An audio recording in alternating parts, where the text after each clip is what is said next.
По результату рассмотрения 312 случаев удалось восстановить права заявителей. По-прежнему наибольшая доля недовольств, 43%, приходится на вопросы обеспечения жильем и земельными участками под индивидуальное жилищное строительство, трудовых отношений, соблюдения прав на социальное обеспечение, охраны здоровья и медицинского обслуживания.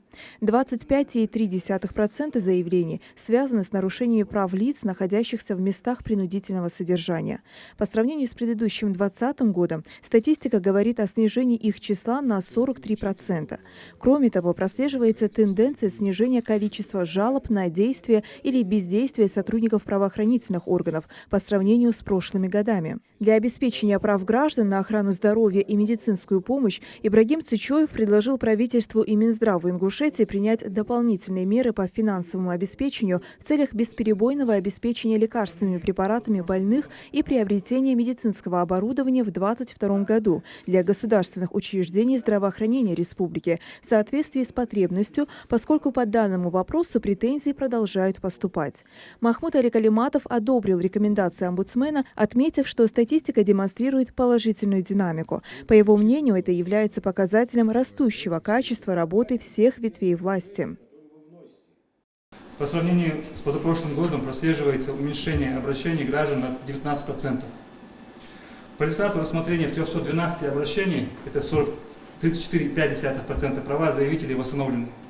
По-прежнему наибольшая доля обращений, или 43%, поступила по вопросам обеспечения жильем и земельными участками под ИЖС, трудовых отношений, соблюдения прав на социальное обеспечение, охрану здоровья и медицинскую помощь.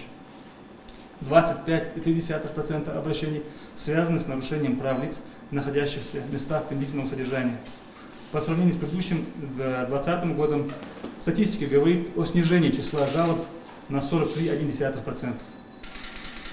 Одним из актуальных остается вопрос о переводе для отбытия наказания места принудительного содержания, расположенные в СКФО и в непосредственной близости к округу, в связи с тем, что на территории Республики Ингушетия пенитенциарное учреждение отсутствует. Муниципалитет у нас более внимательно относится к людям, так, да?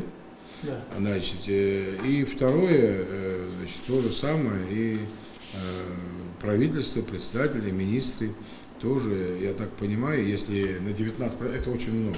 В первую очередь видели при любых своих действиях исполнение своих обязательств, за этим стоят люди, то есть внимание к ним.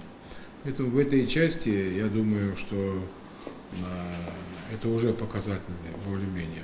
Управление по правам человека у нас работает, вот, и те действия, которые вы предпринимаете для защиты прав человека и гражданина Республики Ингушетии, жителей, оно собой несет и объем, и я так понял, что, не понял, я знаю, что вы выезжаете и в другие регионы, и даже за границу, чтобы отстаивать наши интересы. У меня просто просьба одна, держите в этом же направлении. Те предложения, которые вы в докладе вносите, они будут учтены, и учтены даже в той степени, что, может быть, ваши предложения, они будут внесены в план координационных совещаний, где мы уже обсудим и с правоохранительными органами, и с надзорными на работу, как это устранить.